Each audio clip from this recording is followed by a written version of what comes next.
Guardians of the Galaxy Volume 3 is finally here, concluding the trilogy for the ragtag space crew.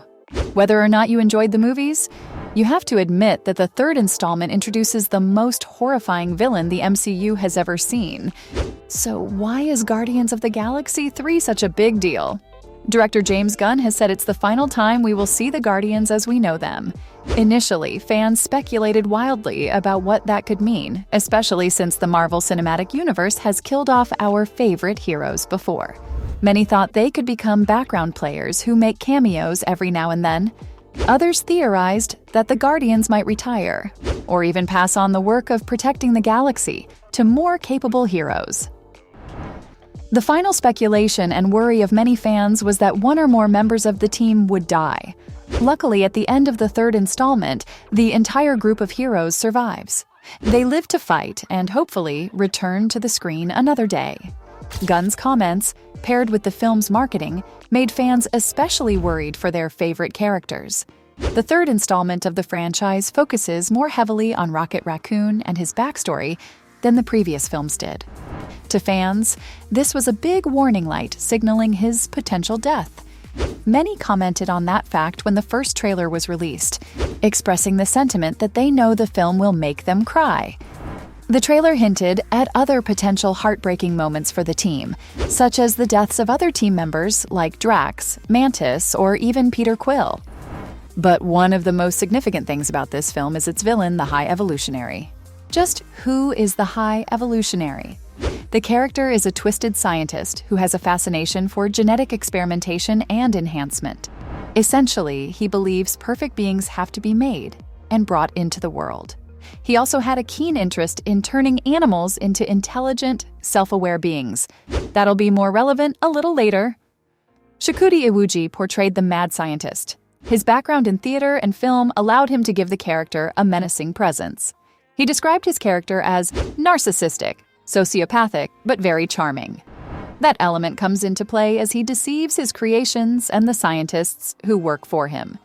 He convinces his subjects that he wants to create a utopia for them.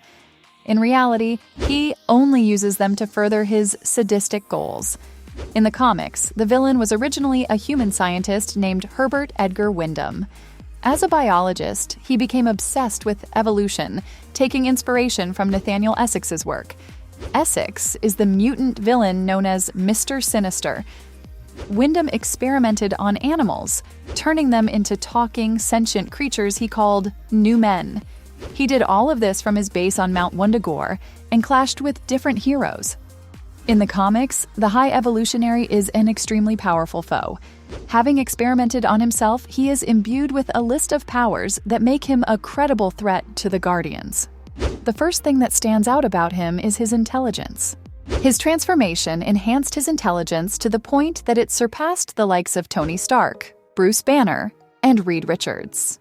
That alone makes him extremely dangerous, but it doesn't end there. The genetic experiments also gave him strength, durability, telekinesis, precognition, and the ability to shoot energy blasts from his hands. Adding his fighting skills to the mix makes him an all-around deadly villain. In the film, there are slight changes to his power set. He still possesses a superior intellect that allows him to experiment on his subjects.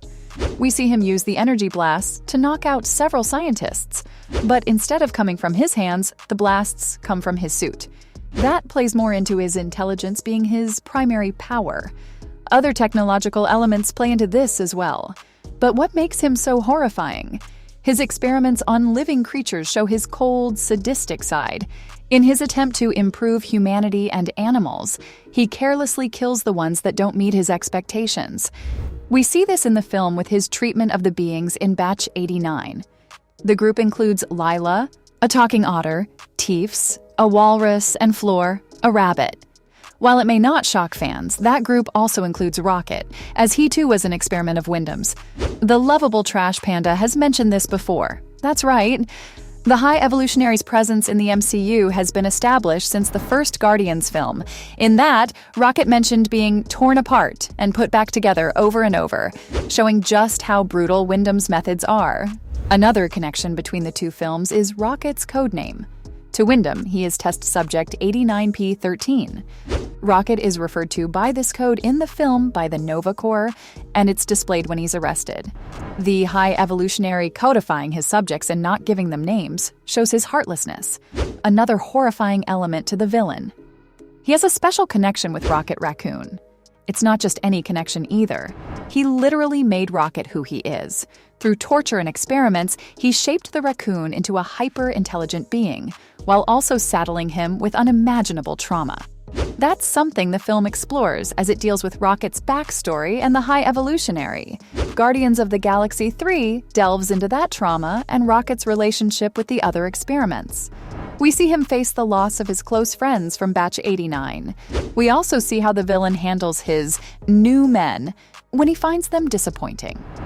The film reveals that he's created an entire planet, counter-Earth on the opposite side of the sun to Earth. He's populated the planet with his sentient animal creations. The Guardians visit the planet, seeing the scale of the villain's operation. They are unable to stop him when he decides to purge the planet and all its life forms. This genocide of an entire population makes this film incredibly darker than its predecessors. It is even darker when we see him and his followers kill his subjects, like those of Batch 89. Gunn pulls no punches, as he introduces us to another villain who's simply irredeemable. So, were there any major Easter eggs tied to the villain in the film? Aside from his dumping ground of Counter-Earth, yes. In the comics, the High Evolutionary has a crucial role in the birth and creation of Adam Warlock. The hero has different storylines in the comics, but his existence is usually tied to the Soul Stone. The power of the stone helps bring him to life as a synthetic being. In the film, we learn that the High Evolutionary is responsible for the creation of the Sovereign. If you recall, their population was created and engineered to be perfect. That matches up with Wyndham's motivation to create perfect beings. By extension, he's also created the MCU's iteration of Adam Warlock.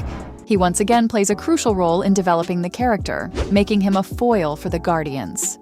Now, how did fans and critics react to Iwuji's portrayal of the character? Following the world premiere, many fans took to social media to express their feelings about the villain. Several prominent fans and YouTubers expressed their views on their platforms. The general consensus is that the High Evolutionary is one of the most hated villains the MCU has seen. The fans don't hate him for how he was portrayed by the actor. No, the fans hate him because he's pure evil. And his actions in the film are despicable. Matt Ramos, a prominent community member, said that he's the easiest villain to hate, adding that it makes him one of Marvel's best villains. Another fan, Warren Thompson, expressed joy at the MCU for having a villain that's just bad and so hateable. It seems most fans are happy with Iwuji's performance, appreciating just how horrifying and unsettling the villain is. Gunn made a good choice by bringing him over from DC's show Peacemaker. While the ending suggests he meets his demise, we don't actually see the High Evolutionary die on screen. That means we could see him return in some capacity in future films. With that, we can see that Guardians of the Galaxy Volume 3 has in fact introduced the most horrifying villain to date. He's ruthless and cruel, with a god complex that makes him obsessed with genetics. With his fate left unclear at the end of the film, he could still be lurking behind the scenes. And as this is potentially the last time we see the Guardians, he could be a problem for the next version of the team. Until then, that's why the High Evolutionary is the most horrifying villain to date.